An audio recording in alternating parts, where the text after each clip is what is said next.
The first sign that something was wrong came not from radar, not from command, not from intelligence, but from silence.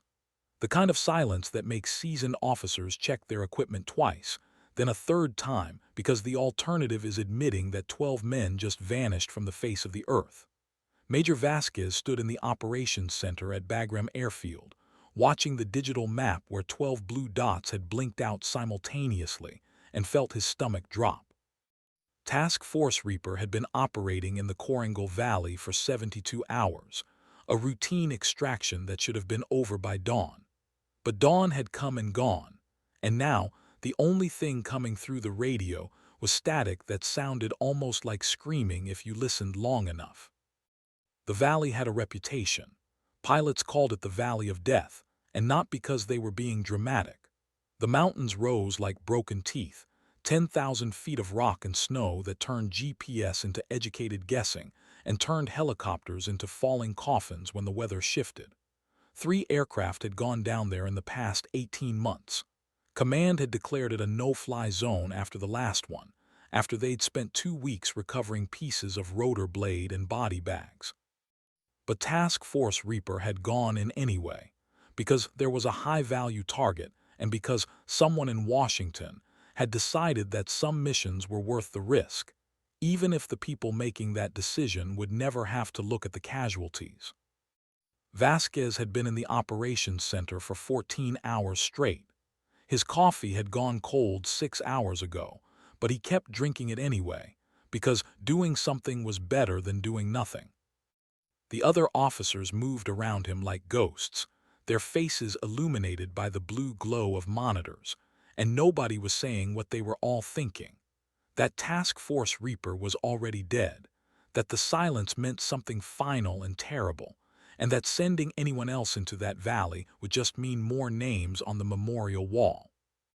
That was when Captain Ryland Kess walked into the operations center, and everything that Vasquez thought he knew about the next 6 hours turned out to be completely wrong. She was smaller than he expected, maybe 5'6" in her flight boots, with dark hair pulled back so tight it looked painful and eyes that were the color of winter sky. She was carrying her helmet under one arm and her flight suit had a patch on the shoulder that Vasquez recognized. The distinctive hog emblem of the A-10 Thunderbolt II, the aircraft that most modern pilots considered a relic, a flying tank that belonged in a museum rather than a combat zone. The briefing room fell quiet when she entered, not the respectful quiet that greets a superior officer, but the awkward quiet that greets someone who doesn't belong. Vasquez had heard the stories about Kess, the same stories everyone had heard.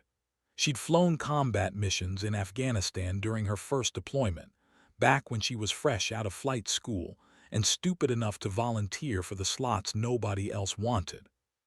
She'd been good, maybe even exceptional, but then came the incident that ended her combat career before it really began.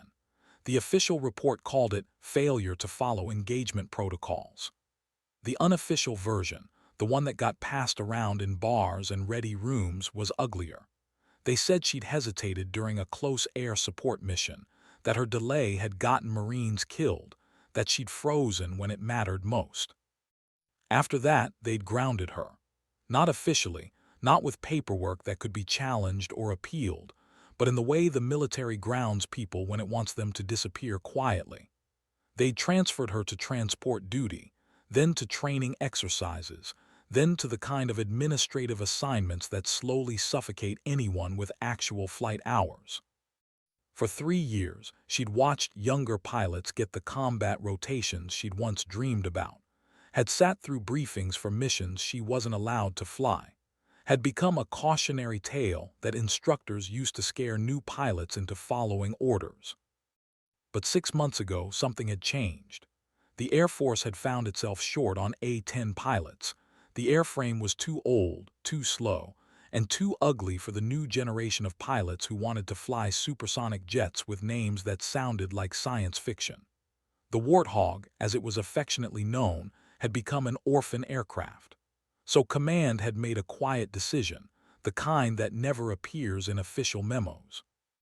They'd started pulling pilots out of administrative purgatory, dusting them off, and putting them back in cockpits. Kess had been one of them. They'd sent her to Bagram 3 weeks ago, given her the night shifts and the milk runs, the kind of missions where nothing ever happened and nobody was watching. Now she stood in the briefing room, and Vasquez realized she was waiting for someone to acknowledge her presence. Colonel Brighton, the air operations commander, finally looked up from his monitor. His expression suggested he just noticed a fly buzzing near his coffee. "Captain Kess," he said, and his voice carried the particular tone that officers use when they're about to say no to something. "This briefing is for Viper flight, unless you've been reassigned." "No, sir," Kess replied. Her voice was steady, flat, professional. "But I've been monitoring the situation with Task Force Reaper. I'm qualified on the Coringal approaches, and I'm ready to fly if needed." The room's awkward silence shifted into something darker, something that felt like embarrassment on her behalf. One of the helicopter pilots, a major whose name Vasquez couldn't remember, actually laughed, a short, sharp sound that cut through the tension. "The Coringal isn't a training range, Captain. That valley will eat you alive." Brighton held up a hand, cutting off further commentary, but his expression hadn't changed. "We appreciate your enthusiasm, Captain, but this situation requires assets with current combat experience. Your A-10 isn't equipped for the kind of precision work we're looking at. You're dismissed." It should have ended there. Kess should have saluted, turned around, and walked out. That was what the script called for. Instead, she stayed exactly where she was, her helmet still tucked under her arm, her winter sky eyes locked on Brighton. "With respect, sir, the Coringal requires low and slow capability. The weather's going to get worse before it gets better, and anything fast won't be able to operate below the cloud ceiling. The Warthog can, and I know those mountains." Vasquez watched Brighton's jaw tighten. This was insubordination, technically, the kind of career-ending move that junior officers usually had the sense to avoid. But there was something in Kess's posture that wasn't defiance, exactly. It was more like someone who'd already lost everything standing in front of people who still had something to lose. "Your knowledge is noted," Brighton said coldly. "You're dismissed, Captain. That's not a suggestion." Kess held his gaze for another 3 seconds. Vasquez counted, then executed a perfect salute and walked out. The door closed behind her with a soft click that somehow sounded louder than a slam. The briefing continued. Brighton outlined the plan. They'd send in a flight of Apache at first light, assuming the weather cleared enough to allow it. The Apache would do a sweep, try to locate Task Force Reaper, assess the situation. Nobody said what they'd do if the weather didn't clear. Nobody mentioned that first light was 7 hours away, or that Task Force Reaper's radio silence had now stretched past 16 hours. The mathematics of survival in those mountains were brutal and simple. 16 hours in hostile territory, in winter, with no resupply and no extraction, meant that every additional hour decreased the probability of recovery by roughly 15%. The numbers didn't lie, even when everyone in the room desperately wanted them to. Vasquez left the briefing at 300, needing air, needing space, needing anything except the oppressive certainty that they were about to fail 12 men because the weather was bad and the bureaucracy was slow. He found Kess sitting outside the operations center, on a concrete barrier that separated the flight line from the administration area. She wasn't crying, wasn't showing any emotion at all. She was just sitting there, helmet on the ground beside her, staring at the mountains that rose like black walls against the star-filled sky. The base was quiet at this hour, just the distant hum of generators and the occasional sound of aircraft engines being tested. Vasquez almost walked past her. This wasn't his problem, wasn't his responsibility. But something made him stop. Maybe the way she was holding herself, or maybe just the fact that she was out here alone while everyone else was inside pretending they had a solution. "Captain Kess," he said, and she turned to look at him. Up close, he could see the lines around her eyes, the kind that came from squinting into bright skis and long deployments. She was older than he'd initially thought, probably early 30s. "Major," she acknowledged. "That was a bold move in there," Vasquez said. He wasn't sure why he was talking to her, what he hoped to accomplish. Brighton doesn't forget things like that. I know, Kess looked back at the mountains. But those men don't have time for Brighton's ego, sir. They need someone who can actually reach them.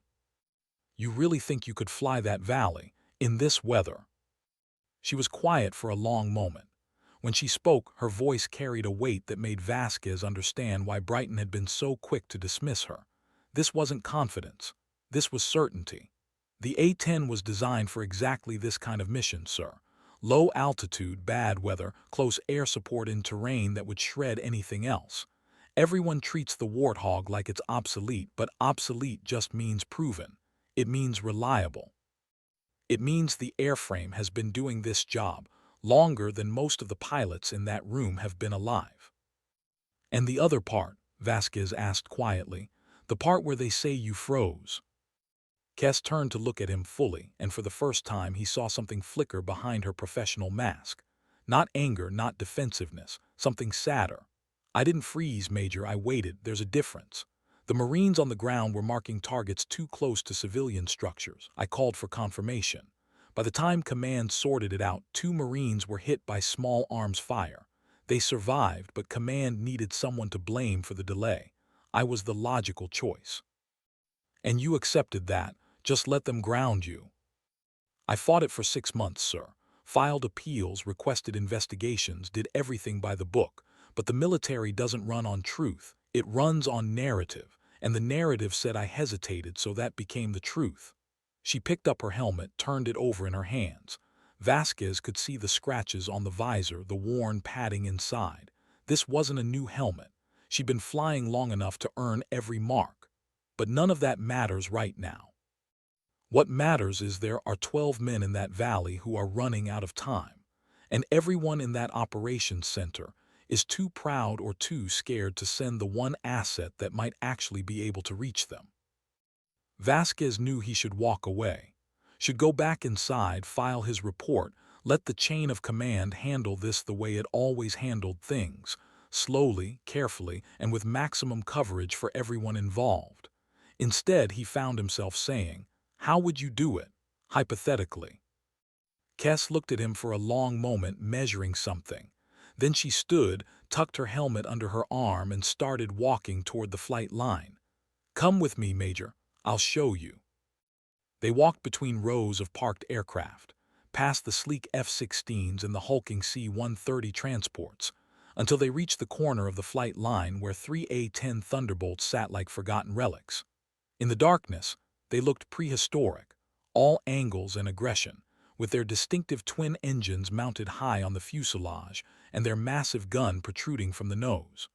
During the day, the aircraft looked almost comical, ugly in a way that made newer pilots smirk. But at night, silhouetted against the mountains, they looked like exactly what they were. Machines built for a single purpose, refined over decades until nothing remained except what was essential for survival and destruction. Kess stopped beside the nearest aircraft, ran her hand along the titanium bathtub that protected the cockpit. The Coringal approach requires threading a needle, sir. The valley walls rise faster than most aircraft can climb, and the weather creates unpredictable wind shear. Helicopters are vulnerable because they're slow and they need stable air. Fast movers are vulnerable because they can't see what they're shooting at until it's too late. But the Warthog. She patted the aircraft like it was a trusted dog. The Warthog can fly at 200 knots at 500 feet in weather that would ground everything else. The titanium tub means small arms fire is irrelevant. The redundant systems mean losing an engine or a hydraulic line or even half a wing doesn't necessarily mean going down. And the GAU-8 Avenger, she gestured to the massive 7-barrel rotary cannon, can put 30mm rounds exactly where they need to go from angles other aircraft can't even reach. You've studied this, Vasquez said. It wasn't a question. I've studied every valley in Afghanistan, sir. Every approach, every threat, every weather pattern. Because 3 years ago, I swore that if I ever got another chance, I wouldn't waste it. Vasquez pulled out his phone, checked the weather forecast. The situation was deteriorating exactly as predicted. By 600, when Brighton's Apache were scheduled to launch, the cloud ceiling would be below 2,000 feet and dropping. In the Corangle, 2,000 feet meant flying blind, navigating by terrain memory and prayer. The Apache wouldn't launch. Command would delay, would wait for the weather to improve, would follow protocol while Task Force Reaper's survival window narrowed from hours to minutes. He looked at Kess, at this captain who'd spent 3 years being invisible, and made a decision that would either save 12 lives or end 2 careers. The operations center is running on minimum staff until 500. The flight line security rotates at 4:30. If someone were to pre-flight an aircraft during that 30-minute gap, if they were to launch without authorization on, say, an urgent training exercise. He let the sentence hang. Cass understood immediately. Her expression didn't change, but something shifted in her posture. That would be a court-martial offense, sir, for both of us. Yes, it would, Vasquez agreed. But Task Force Reaper doesn't know about military justice. They just know they're alone in a valley that's killed better men, and nobody's coming. For 10 seconds, neither of them moved.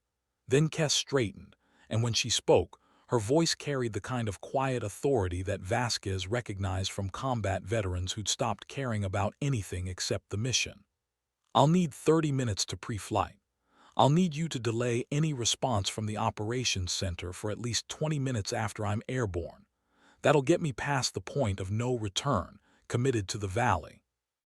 After that, Brighton can court-martial both of us, but I'll already be where I need to be. What about the Taliban? Intelligence says the valley's crawling with insurgents. That's probably why Reaper went silent. The Taliban are the least of my concerns, Major. I've got 18,000 pounds of ordnance and a gun that fires so fast it sounds like a dragon belching. The Taliban I can handle. It's bringing everyone home afterward that's going to be interesting. She paused, then added, "You should know, sir, that if this goes wrong, I'll take full responsibility. I'll say I stole the aircraft, that you had no knowledge. Your career doesn't have to end because of me." Vasquez almost laughed. "Captain, if you pull this off, neither of us will face charges because we'll be too valuable as heroes. And if you don't pull it off, we'll both face charges because someone needs to be blamed. Either way, we're committed. Now get to your aircraft. You've got 30 minutes and I suggest you use them." Kess didn't salute. She just nodded once, turned, and walked toward her A-10 with the purposeful stride of someone who'd been waiting 3 years for exactly this moment. Vasquez watched her go, then pulled out his phone and started composing a text message to the operations center that would be sent automatically in 40 minutes. It was a message that would either make him a whistleblower or a hero, and right now, he honestly didn't know which one he preferred. He walked back toward the operations center, already rehearsing the explanations he'd need, the justifications that would come later. Behind him, he heard the sound of an A-10's engine spinning up, a distinctive whine that built slowly into a roar. The sound seemed impossibly loud in the pre-dawn quiet, and Vasquez knew that security would notice, that questions would be asked. But 30 minutes, that was all Kess needed. 30 minutes to get airborne and committed, to turn a career-ending decision into a rescue mission that command would have to acknowledge. The operations center's windows glowed in the darkness. Inside, officers were studying maps that wouldn't save anyone, making plans that would arrive too late. Outside, a single A-10 was taxiing toward the runway, its navigation lights cutting through the darkness like red and green promises. Vasquez stood between those two realities and wondered which version of history would remember this night, the version where he'd followed orders, or the version where he'd done what was necessary. The A-10's engines reached takeoff power. Even from 300 yards away, Vasquez could feel the vibration through his boots, a physical sensation that reminded him why the aircraft's official nickname was Thunderbolt. The roar built to a crescendo, and then the aircraft was moving, accelerating down the runway with a speed that seemed impossible for something so brutally ugly. The nose lifted. The main gear left the concrete. And Captain Ryland Kess, the pilot they'd tried to ground, the woman they'd dismissed as broken, climbed into the darkness toward mountains that had already killed dozens of better-equipped aircraft. Vasquez checked his watch. 29 minutes until his automated message would alert the operations center. 29 minutes before Brighton discovered that someone had stolen a $15 million aircraft and launched an unauthorized combat mission into the most dangerous valley in Afghanistan. 29 minutes before everything either justified itself or fell apart completely. He looked up at the stars, at the black silhouette of mountains that looked like the edge of the world, and whispered something that might have been a prayer or might have been a plea. "Bring them home, Captain. Bring them all home." Then he turned and walked back inside to face whatever came next. The A-10 disappeared into the darkness, swallowed by the mountains and the night. Its engines faded to silence. In the operations center, nobody had noticed yet. The briefing continued. Plans were made. Coffee was poured. And somewhere in the Korangal Valley, 12 men who didn't know they were being rescued yet continued their vigil against the darkness, unaware that their salvation was coming at 200 knots, armed with a gun that sounded like God's own anger. Kess's call sign, the one that had followed her through 3 years of exile, was stenciled beneath the cockpit canopy in letters that had faded from repeated cleaning. Reaper's Keeper. It had been a joke once, given to her by her squadron after she'd spent an entire mission loitering over a Marine unit that command had written off as lost. She'd stayed on station for 7 hours, well past her fuel reserves, coordinating airstrikes and providing cover until extraction finally arrived. The Marines had lived. Her squadron had laughed and said she collected souls instead of taking them, that she was the Reaper's accountant, keeping track of who got to live. The name had stuck. Now, climbing through the darkness toward a valley full of men who needed exactly that kind of stubborn determination, the call sign felt less like a joke and more like a promise. She checked her instruments, confirmed her heading, and pushed the throttles forward. The Warthog responded like the loyal warhorse it was, accepting her commands without hesitation, climbing toward the invisible mountains ahead. Below her, Bagram Airfield fell away into the darkness. Behind her, the career she'd spent a decade building hung by a thread so thin it might as well have already snapped. Ahead of her, 12 men needed someone stubborn enough, skilled enough, or crazy enough to fly into hell and bring them home. Captain Ryland Kess had been called all 3 of those things at various points in her career. Tonight, she'd find out which description was most accurate. The Korangal Valley waited in the darkness ahead, patient as death, beautiful as murder. She flew toward it without hesitation, guided by instruments, memory, and the absolute certainty that sometimes the only way to prove you're not broken is to do the thing that broke you in the first place. But this time, do it perfectly. The radio crackled, static, then a voice, faint and distant, barely distinguishable from interference. "Any friendly station, this is Reaper 6 Actual. We are combat ineffective, critically wounded personnel in contact with enemy forces. Request immediate close air support, over." Kess keyed her mic. Her voice was steady, professional, carrying none of the emotion that was suddenly making her hands want to shake. "Reaper 6 Actual, this is Hog 2-1. I read you Lima Charlie. Hold your position. I'm inbound with 18,000 pounds of hate. ETA 12 minutes. Stay alive, gentlemen. The Keeper is coming." There was a pause on the other end, long enough that she thought the transmission had been lost. Then the voice came back, and this time she could hear something in it that might have been hope or might have been disbelief. "Hog 2-1, Reaper 6. Say again your call sign." Kess allowed herself the smallest smile, the kind that had no humor in it at all. "Reaper's Keeper 6, that's what they call me. I collect the souls that death forgot to take. Now talk to me. What's your situation?" As the radio crackled to life with the desperate tactical summary of 12 men who'd stopped expecting rescue, Kess flew deeper into the darkness, her instruments glowing softly in the cockpit, her hands steady on the controls. Behind her, at Bagram, Major Vasquez was about to discover whether he just witnessed an act of heroism or career suicide. Ahead of her, the The Korangal Valley waited with its mountains and its secrets, and its reputation for devouring aircraft whole. And in the cockpit of a A-10 Thunderbolt II that the Air Force had wanted to retire, that most pilots considered obsolete, Captain Ryland Kess flew toward her redemption with the kind of quiet determination that doesn't announce itself because it doesn't need to.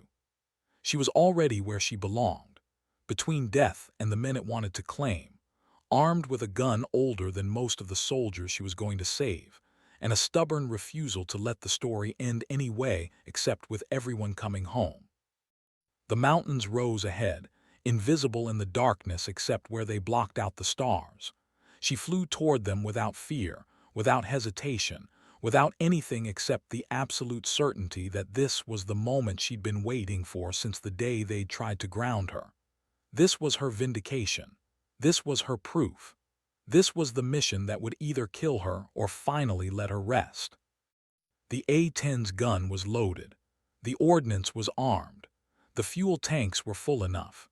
And Captain Ryland Kess, Khalsan Reaper's keeper, flew into the Valley of Death with 12 souls waiting to be collected from the other side of darkness.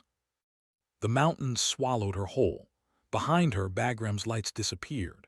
Ahead there was only darkness, the instrument panel's soft glow, and a valley that had never given back what it took. She flew anyway because that was what she did. That was what she'd always done. That was what they'd never understood when they tried to ground her. Some pilots don't fly because they're told to. They fly because stopping would mean accepting that the darkness gets to win. And Ryland Kess had stopped accepting defeat the day they stenciled her Khalsan beneath her canopy. The Korangal Valley had killed better pilots, destroyed more advanced aircraft, and swallowed entire operations without a trace. Tonight, it would learn that some debts eventually come due, and that the most dangerous thing in the sky isn't the newest jet or the most advanced weapons system. It's a pilot with nothing left to lose and everyone else's lives to save. The terrain following radar painted the mountains in shades of green death.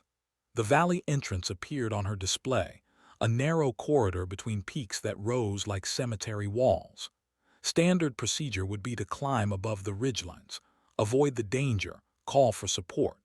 But standard procedure hadn't saved Task Force Reaper, and standard procedure sure as hell wasn't going to bring them home. Kess pushed the stick forward, dropped the nose, and committed to the approach that every instructor had told her would get her killed. The Warthog dove toward the valley entrance, accelerating through the darkness at a speed that turned navigation into instinct and survival into mathematics calculated in milliseconds. The mountains blurred past on either side, close enough that she could have reached out and touched stone if the canopy hadn't been between her and annihilation. The aircraft shook as it hit turbulence, the kind of violent air that came from wind channeling through narrow spaces, but the Warthog absorbed it like it absorbed everything else, with brutal efficiency and no complaints. Hog 2-1 Reaper 6. Be advised, we are approximately 3 clicks north of designated coordinates. We've got wounded and we're taking sporadic fire from elevated positions. Enemy forces have thermal and night vision. They know where we are. The voice on the radio was tight, controlled, but Kess could hear the exhaustion underneath. These were men who'd been fighting for their lives for 16 hours, who'd watched the sun set with no extraction in sight, who'd probably started making peace with dying here. Copy that, Reaper 6. I need you to mark your position with IR strobes. Don't worry about giving away your location. Anyone shooting at you already knows where you are. I need to know where not to put rounds. Kess was already adjusting her approach, eyes scanning the terrain radar, building a mental three-dimensional model of the valley. The cloud ceiling was at 1,800 feet, which meant she was flying in the gap between the mountains and the weather, threading a corridor that got narrower with every second. 3 infrared strobes blinked to life on her targeting display, invisible to anyone without night vision but bright as searchlights through her helmet-mounted display. The strobes formed a triangle about 30 meters on a side, standard defensive perimeter for a squad under fire. Around the triangle, Kess could see the thermal signatures of what had to be enemy positions, clusters of heat on ridgelines, in tree lines, behind rocks.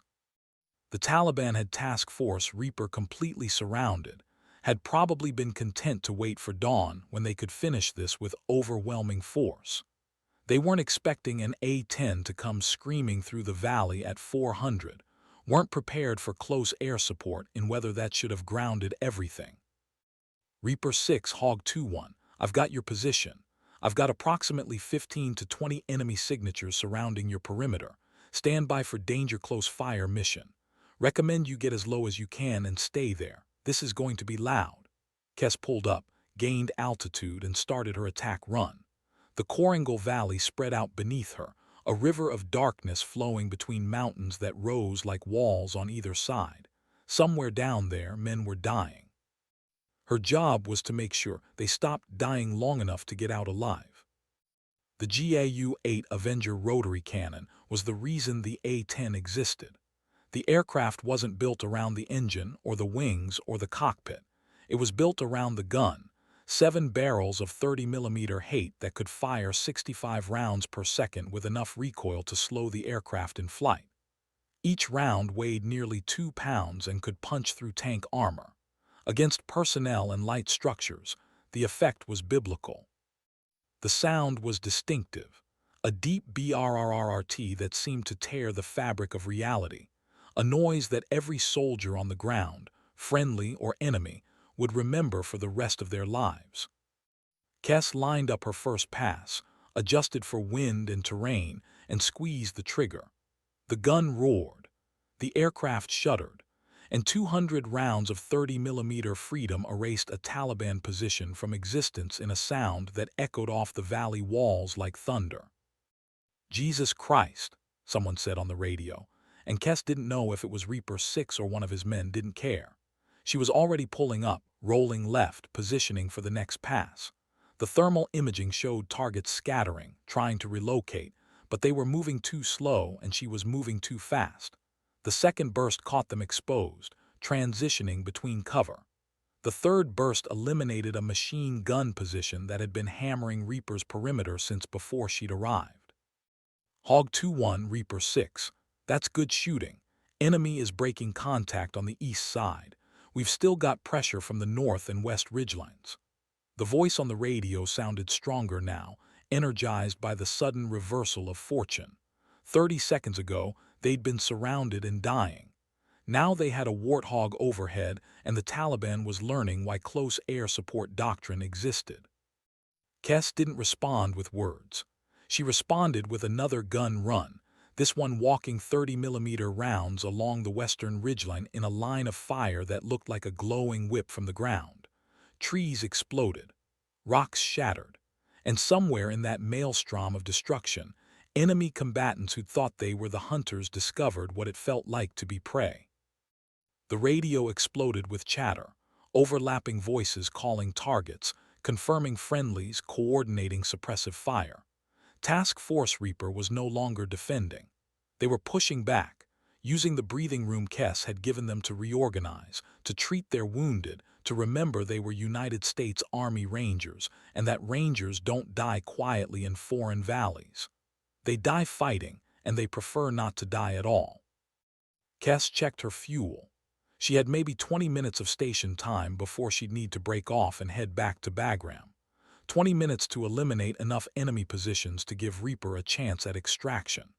20 minutes to prove that the A-10 Thunderbolt II, that ugly, obsolete, unloved aircraft that everyone wanted to retire, could still do the job it was designed for better than anything else in the inventory. She rolled into another attack run and was lining up a position on the northern ridge when her threat warning system screamed. Missile lock. SA-7 Grail, probably, Soviet-era shoulder-fired surface-to-air missile that the Taliban loved because it was simple, reliable, and effective against helicopters and low-flying aircraft. Against an A-10 at low altitude with thermal decoys and titanium protection, it was less effective, but at this range, it didn't need to be perfect. It just needed to get lucky once. Kess hit the countermeasure release, broke hard left, and felt the missile pass close enough that she could see its exhaust trail in her peripheral vision. It detonated 200 meters behind her, close enough to rattle the aircraft but not close enough to do damage. Her heart was hammering, but her hands were steady. This was the part they didn't tell you about in training, that combat flying wasn't about being fearless, it was about being scared and doing the job anyway. Reaper 6, Hog 2-1. Be advised, enemy has MA and PADS. I'm going to need you to mark that launch position if you saw it. Her voice was calm, professional, giving no indication that she just watched her death pass by close enough to touch. This was what they paid her for. This was what she'd spent 3 years waiting to do again. Hog 2-1, Reaper 6. Negative visual on launch position, but we've got thermal signature at grid November Whiskey 473892.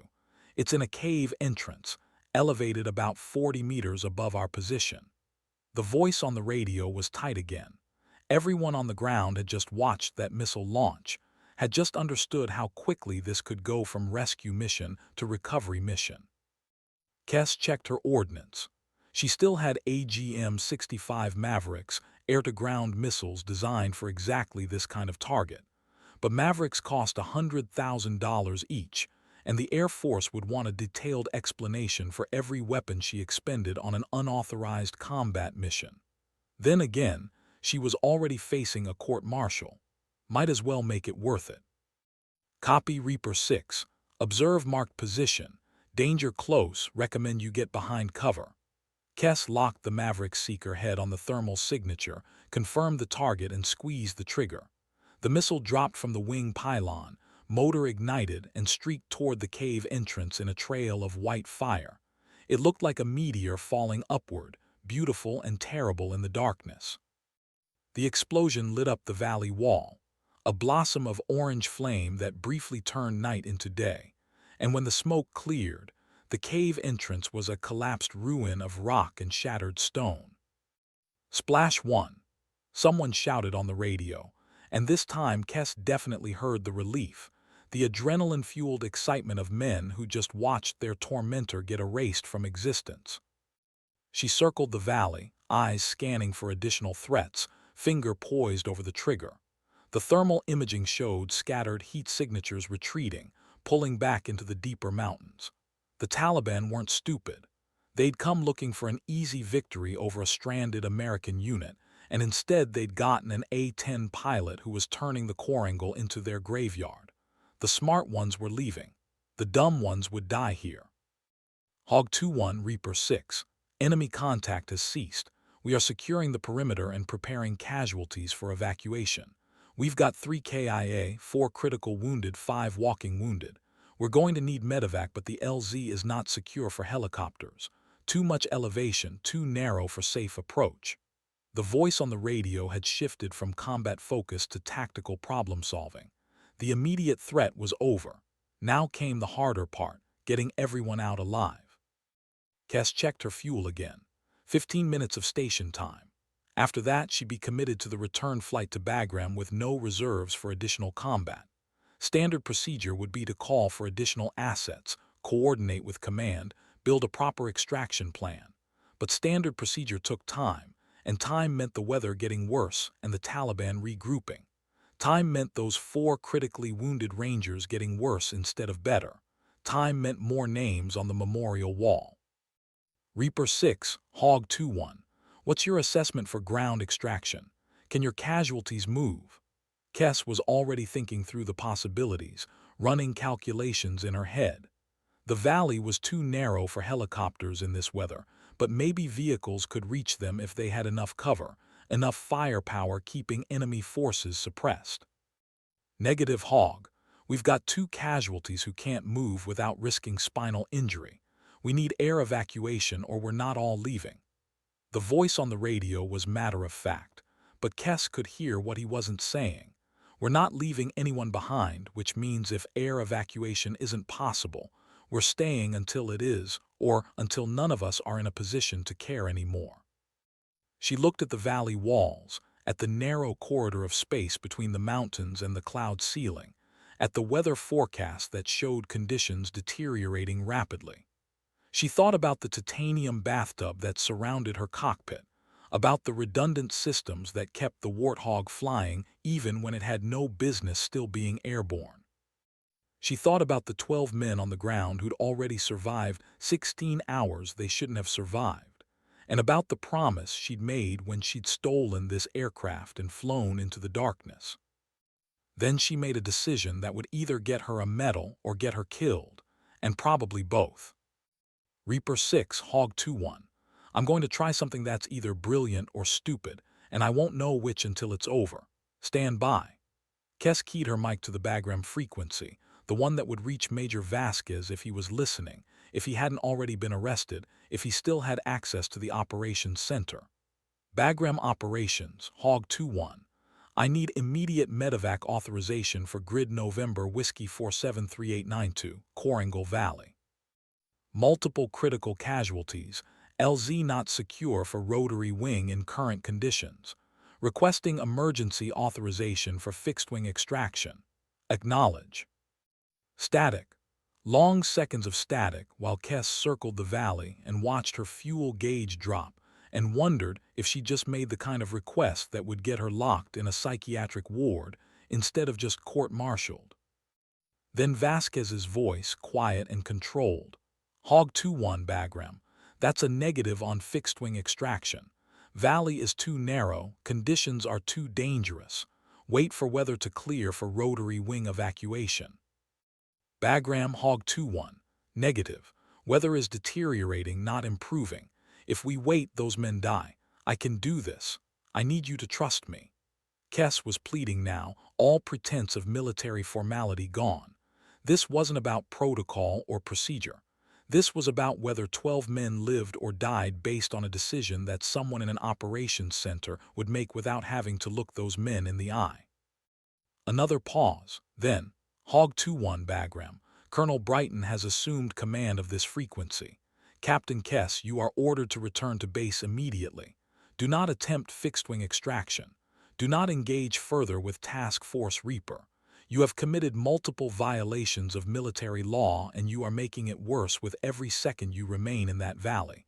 Return to base. That's a direct order. Kess looked at her fuel gauge, at the thermal imaging showing Reaper's position, at the weather radar showing the storm closing in, at the controls of an aircraft that could, theoretically, possibly, maybe land in a valley too narrow for helicopters if the pilot was good enough and lucky enough, and didn't mind potentially auguring into a mountainside if anything went wrong. She thought about 3 years of exile, 3 years of watching other pilots get the mission she deserved, 3 years of being a cautionary tale, a warning, a has-been, 3 years of wondering if she'd made the right choice when she'd waited for confirmation instead of firing immediately, when she'd put rules of engagement above expediency, when she'd chosen to be certain over being fast. She thought about the 2 Marines who'd been wounded because of that delay, who were alive because she hadn't dropped ordnance on a building full of civilians, who probably didn't even know her name or care about her career. She thought about 12 Rangers in a valley, who needed someone willing to break every rule in the book to save their lives. Then she switched off her radio, pointed the nose of her toward the narrow strip of relatively flat ground near Reaper's position, and committed to a landing that would either be remembered as miraculous or suicidal, depending entirely on whether she lived through the next 5 minutes. Reaper 6, Hog 2-1 on Local Freak, she transmitted on the emergency channel. Pop green smoke on the eastern edge of your perimeter. I'm coming in. Somebody better have a medic ready, and somebody better have a priest ready because I honestly don't know which one we're going to need more. The radio exploded with questions, disbelief, confirmation. Kess ignored all of it. She was committed now, past the point of rational thought, operating on instinct and muscle memory, and the absolute conviction that some debts can only be repaid by risking everything on a gesture so insane that it transcends stupidity and becomes something else entirely. Faith, maybe, or purpose, or just the stubborn refusal to let death win when you've spent 3 years watching it collect souls you could have saved. Green smoke bloomed in the darkness below, marking the landing zone that wasn't a landing zone, that was really just a patch of ground that looked slightly less lethal than the alternatives. Kess dropped her landing gear, reduced throttle, and began her approach with the kind of careful precision that made her hands shake and her breath come fast. The valley walls rose on either side, close enough to scrape paint if she drifted even slightly. The cloud ceiling pressed down from above. The ground rushed up from below, and Captain Ryland Kess, Callsign Reaper's keeper, flew her A-10 Thunderbolt II into a landing that physics said was impossible, and procedure said was forbidden, and common sense said was suicidal. She did it anyway, because that's what keepers do. They collect the souls that death forgot to take, and they don't stop until everyone's home. The main gear touched ground. The nose gear followed. And in a valley that had never given back what it took, an impossible aircraft flown by an impossible pilot accomplished an impossible landing for 12 men who'd stopped believing in miracles 16 hours ago. Task Force Reaper was going home, all of them, no matter what it cost. The wheels hit harder than she'd intended, the terrain rougher than it looked, and for 3 eternal seconds Kess thought the gear would collapse, that she'd miscalculated by inches and those inches would kill them all. The A-10 bounced, settled, bounced again.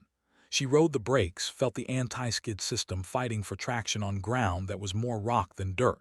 The aircraft slewed left. She corrected with rudder. The wingtip cleared a boulder by what felt like inches but was probably feet. The nose pointed toward a wall of rock that was approaching too fast, too solid, too final. Then the Warthog stopped, engines whining, brakes smoking, intact against every reasonable expectation. Kess sat in the cockpit for a full second, hands still gripping the controls, breathing hard, unable to quite believe she just landed a fixed-wing combat aircraft in terrain that was rated as unsuitable for helicopters. The green smoke drifted past her canopy. Beyond it, she could see figures moving. Task Force Reaper, breaking cover, rushing toward the aircraft with the desperate urgency of men who'd been granted a reprieve from death and weren't going to waste a second of it. She popped the canopy, unstrapped, and climbed out onto the wing. The night air hit her like cold water, sharp and clean after the recycled atmosphere of the cockpit. Below her, Rangers were already organizing into a functioning unit despite their casualties. The wounded were being carried toward the aircraft. The able-bodied were forming a defensive perimeter, weapons aimed outward, still watching for threats even though the immediate danger had passed. A figure approached the aircraft, moving with the careful precision of someone who'd been injured but refused to acknowledge it. Staff Sergeant Marcus Webb, according to the name tape on his uniform. He was covered in blood, his own, someone else's, impossible to tell, and his left arm hung at an odd angle. But his eyes were clear and his voice was steady when he called up to her. "Ma'am, we need to load wounded immediately. We've got maybe 5 minutes before Taliban regroups and realizes what's happening." Kess jumped down from the wing, stumbled slightly on landing. Adrenaline made her legs weak and moved to help. The A-10 had a small internal bay and wing hardpoints, but it wasn't designed for cargo. They'd have to improvise, and improvisation with critically wounded men meant accepting risks that peacetime medicine would never tolerate. "How bad?" she asked, already knowing the answer would be worse than she wanted to hear. 3 KIA that were not leaving behind. 4 critical, 2 with gunshot wounds to the torso, 1 with a head injury, 1 with a compound fracture and suspected internal bleeding. 5 walking wounded who can hold on wherever you can fit them. Webb was speaking fast, clinical, the way medics talk when emotion would slow them down. "This bird wasn't built for passengers, ma'am. How are we going to make this work?" Kess looked at her aircraft with new eyes, seeing it not as a weapons platform but as an evacuation vehicle. The 2-seat design put another pilot where the weapons officer usually sat, but the original A-10 had been single-seat. The space existed. Strip the back seat. We can fit 2 wounded there if we remove the ejection seat assembly. The others. She looked at the wing hardpoints where missiles and bombs usually hung. We can rig emergency harnesses on the hard. It's not safe, it's not comfortable, and if I have to maneuver aggressively, they'll probably get hurt. But hurt beats dead. Ma'am, that's insane. Webb said it without judgment, just statement of fact. Yeah, Kess agreed. But I landed in this valley. Insane is the theme of the evening. Get your wounded ready. I need 5 minutes to prepare the aircraft. The next 5 minutes were controlled chaos. Rangers with engineering experience helped remove the rear ejection seat, creating a space barely large enough for two men if they didn't mind being intimate with hydraulic lines and avionics. The three KIA were secured in the space, with straps meant for securing cargo, treated with the respect they deserved, but the efficiency that survival demanded. The wounded were assessed, prioritized, and loaded according to a triage system that said some lives were more savable than others, a calculus that made Kess's stomach turn, but that she knew was necessary. The four walking wounded presented a unique problem. They were mobile enough to not require the protected internal space, but too injured to simply hold onto the aircraft. Kess and Webb devised a solution that would make safety inspectors scream. They used cargo straps and carabiners to secure the men to the wing hardpoints, creating makeshift seats that hung beneath the wings like external fuel tanks. It violated every regulation ever written about aircraft operations. It was also their only option. This is going to be the worst flight of your lives, Kess told the four Rangers who would be riding outside the aircraft, exposed to 200-knot winds and sub-zero temperatures at altitude. Stay as close to the fuselage as you can. Don't move unless you absolutely have to. If you start to lose consciousness from the cold, bang on the wing. I'll descend as low as I can, but I can't fly at ground level the whole way back. You understand? They understood. One of them, a corporal who looked maybe 20 years old, actually grinned. Ma'am, an hour ago we were all dead. This is the best flight of my life even if I freeze to death on your wing. Let's go home. Kess felt something in her chest tighten, something that might have been pride or might have been fear, or might have been the sudden understanding that these men trusted her completely, that they'd put their lives in her hands without hesitation, and that failing them now would be worse than any court-martial the Air Force could devise. Webb was the last to board, squeezing into the rear compartment with another wounded Ranger.